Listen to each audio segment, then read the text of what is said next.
Imagine this: the pyramids of Giza, the cathedrals of Europe, the mandalas of Tibet, and the temples of Angkor Wat, separated by thousands of years, built by civilizations that never spoke to one another. Yet they all share the same hidden code, a code so ancient, so profound. It appears in every spiritual tradition, even the ones that never used words. This is the story of sacred geometry, and why it shows up in every religion on earth. There's a pattern beneath everything you've ever known: joy, suffering, creation, destruction. Modern science calls it energy. Ancient mystics called it the net. Today we call it sacred geometry, but what is it? Really, from the atomic structure of water, to the spiral of galaxies, to the temples aligned with starlight, all of it flows from shape, from form, from invisible blueprints embedded deep in reality, and the ancients knew it. In ancient Egypt, they called it the net. In India, Indra's web. In Kabbalah, the tree of life. In Christian cathedrals, it was hidden in stained glass. These weren't decorations, they were maps. Maps of the universe, maps of the soul. Every religion has its symbols. But what if they aren't just symbolic? What if they are technologies, blueprints of energy that align you with something higher? Sacred geometry is not just art, it's language, the first language. Before alphabets, before scripture, before song, there was form. A point, a line, a circle. These simple shapes gave birth to the complex symphony of reality, just like a single seed can grow into an entire forest. In Hebrew mysticism, Genesis begins not with "in the beginning," but with a deeper secret, Bereshit, meaning God created the net. In Hinduism, the Sri Yantra, a geometric diagram of intersecting triangles, is not a symbol of a deity, it is the deity. In Christianity, the rose windows of Gothic cathedrals mirror fractal symmetry, a sacred expression of the divine logos. And in Islamic tradition, where images of God are forbidden, what fills the walls of every mosque? Geometry, infinite tessellations, fractals that pull the mind into the infinite. Because form is a portal, a frequency, and when you meditate on it, you tune yourself to a higher realm. In ancient Egypt, priests spoke of a mysterious force, a hidden web of energy. The net, not metaphorical, literal. The masters of the net were elite initiates, trained to manipulate the energy matrix behind all matter. Before science spoke of space-time fabric, before quantum theory, they were already mapping the invisible grid beneath reality.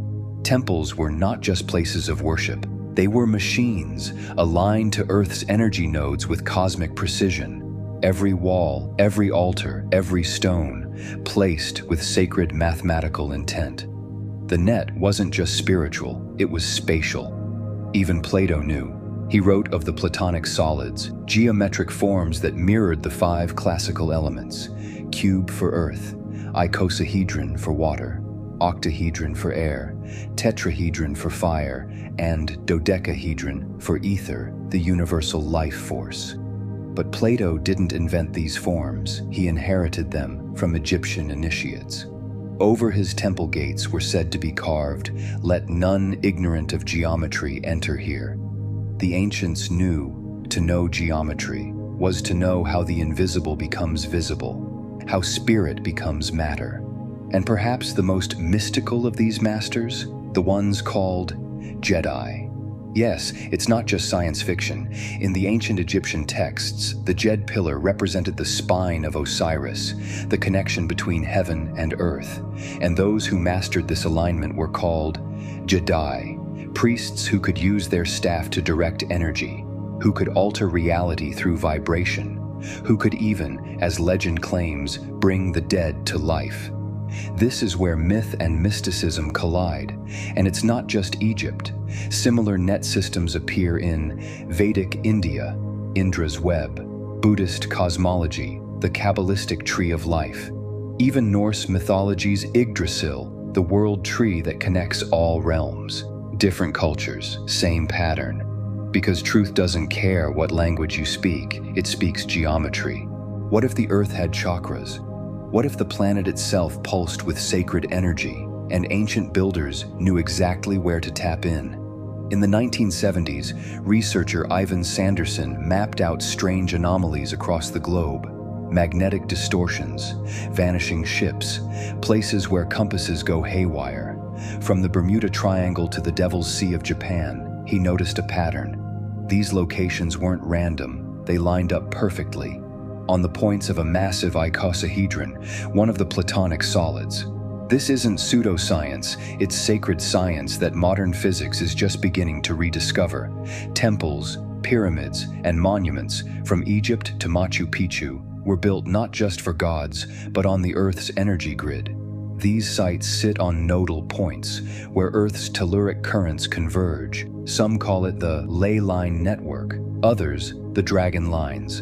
And wherever you find these crossings, you find megaliths, cathedrals, oracles as stargates, because these are places where the veil thins, where the vibrational matrix of the net becomes easier to access. As above, so below.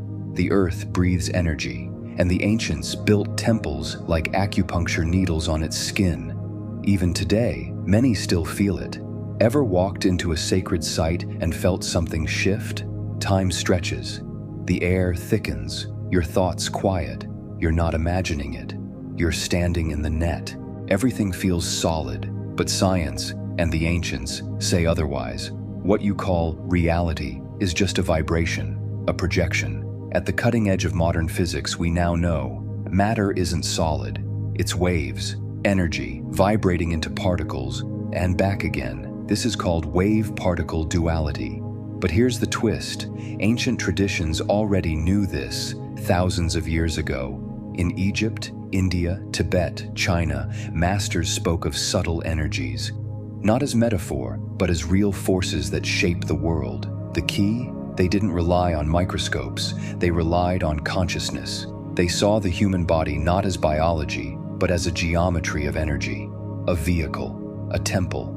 And sacred geometry was the blueprint of the soul. The point becomes the line becomes the plane becomes the solid, from 0D to 1D to 2D to 3D. But what happens when the form moves again into a new axis beyond all the others? You enter the fourth dimension, then the fifth, the sixth, and so on. You can't see these dimensions with your eyes. They're not in our sensory range, but you can perceive their effects, visions, out-of-body experiences, synchronicities, even UFO sightings. These aren't necessarily out there. They might be higher dimensional objects intersecting our 3D world, like a shadow falling across the floor. Just like a two-dimensional being can't comprehend a cube, we can't fully grasp these higher forms, only their imprints. And sacred geometry? That's the shadow language of those higher dimensions. Think of it as the interface between spirit and form, which is why it's used again and again in temples, rituals, mandalas, and initiations. It activates you. It encodes memory. It connects the visible with the invisible, because what you see is never the whole story. What if sacred geometry isn't just around you, but inside you? The ancients didn't just build temples. They believed the body itself was a temple. And just like Earth has energy grids, so do you. Across spiritual traditions, this is known by many names: the chakra system, the tree of life, the grid of life design, or simply gold, the sacred geometry of the soul. Each node, each line is a portal. From the crown above your head to the base of your spine to the space around your heart, you are a living manifestation of the net. In Egypt, they called it the Jed, the energetic backbone connecting heaven and earth. In Kabbalah, it's the Etz Chaim, the tree of life that maps your spiritual ascent. In early Christianity, this became the halo, the golden ring of saints. Not metaphor, not art, a visual marker of activated geometry. Even the Jedi of modern pop culture echo this lineage, named after the real Egyptian initiates, the Jedi, those who could channel energy, heal, and even alter the elements.